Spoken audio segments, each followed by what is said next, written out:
Hey y'all, it's Anime Caveman, and today I'm going to be reviewing the 9th episode of Kemurikusa, and wow, I never thought I'd actually say this, but I'd say in this show, Wakaba, he has become such an amazing asset for this show. I just gotta give praise to the writing for his character, from how he was in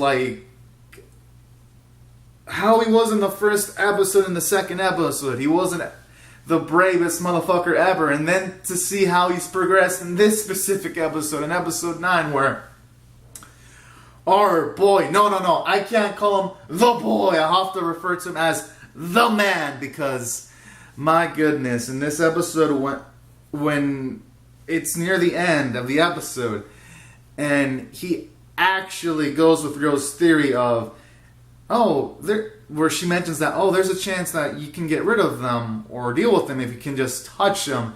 And I like how in this episode, Wakaba, he doesn't even hesitate at the risk of possibly failing, which would be pretty much his body burning up if he were to fail. I like how in this episode, he just mans up. When they deal with the Nisho, he touches it, and with the help of Ritsu's green root, and he just annihilates it like a boss. And you know what? I kind of like that, because it shows you the progression of Wakaba's character, because in the second episode, he used to be rightfully so scared of things.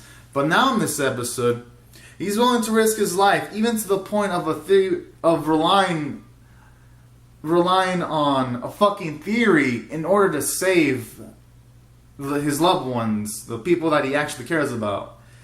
And I gotta say, that's a great progression of his character, for him to be doing that with a great degree of uncertainty, because there wasn't any guarantee that him touching the Nishu was gonna actually guarantee it being taken down, even with the green root of Ritsu being thrown by Rin. So I kind of like that type of bravery shown off by Wakaba. I thought it was an immense amount of character development, and I like how it shows, this episode demonstrates a great amount of character development for Ritsu and some of the Rinas, because they actually didn't want to see Wakaba harmed at the start when he tries to open the blue wall, and then the Nishu's starting to come out, and it almost hits Wakaba, and they were all serious in regards to them not wanting to see Wakaba get hurt.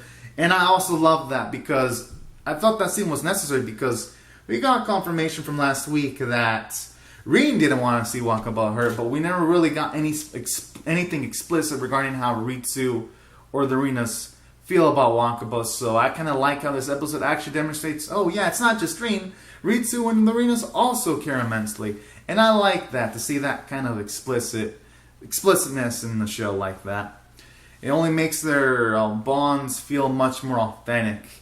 And damn it, if any of them die, it's gonna feel depressing as fuck. So I love that element about the show too. When it comes to character development and character bonding, this whole show does a good job on that. As for Ryo, I thought she was also a nice, interesting addition when she was talking with Wakaba about Kemurikusa and about pondering about the possibility of what made him and how the situation occurred and all that. And it's like this episode reveals some answers, and it just gives you more questions. So that was also another cool element about the show, and the interactions that Wakaba had with Ryo were quirky and funny at the same time. And I thought that was another positive element going for the episode, especially when at the start Ryoko was kind of pissed off that Wakaba read the whole diary, which would make sense, because if any stranger reads your own diary, then I'd say that type of reaction would be kind of natural. So I thought it lent itself also to some hilarious scenes too that were pretty nice. So that's why I thought this episode did super well from the character standpoint, because it introduced a new character that was funny and charismatic, and Ryo and Ryoko. It gave us Ritsu and Rina character development, and it especially gave us Wakaba character development. So I'd say from these fronts, this episode was perfection. And from the story standpoint, this episode did well, because at the very least, they go into Island 9, and they open a wall and they take down a Nishu pretty much all in one go. So we actually did make a great amount of plot progression, and it increased the tension skill because now it's revealed that the blue walls, they're not like a safe haven. They can be fucking dangerous. In the point of this episode, they actually have an issue inside of the blue wall, which pretty much destroys not destroys, but it destroys the perception that the blue walls are safety. No, they can house some dangerous shit. And what increases the tension level even more for future episodes is that Wakaba wasn't able to sense that the red bug was there, partly because of the blue wall. So that's kind of scary, and I think it increases the horror factor of this anime quite a bit, thinking of it that way. So I kind of like that. It shows that in this show, there is no safe haven anywhere. So I love it too from the story perspective for that reason.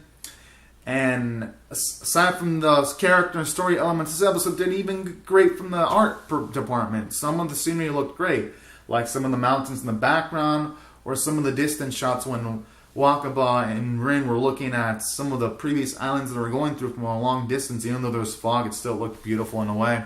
And then the cabin they're in was also pretty well rendered, so that was good. The animation was pretty darn good, because even though there wasn't a lot of action, the action we had was well animated.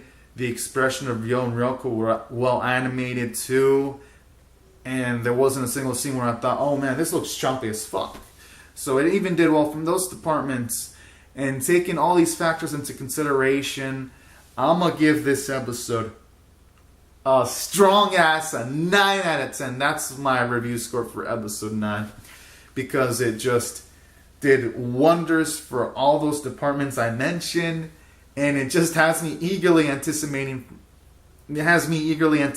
more. Especially with the ending of the episode when they get through the situation. And then Wakaba, he seems like to imagine that Ryo's there at the end, but then she's gone. It's like, whoa, what the hell's gonna happen? So I kind of like these elements from this episode.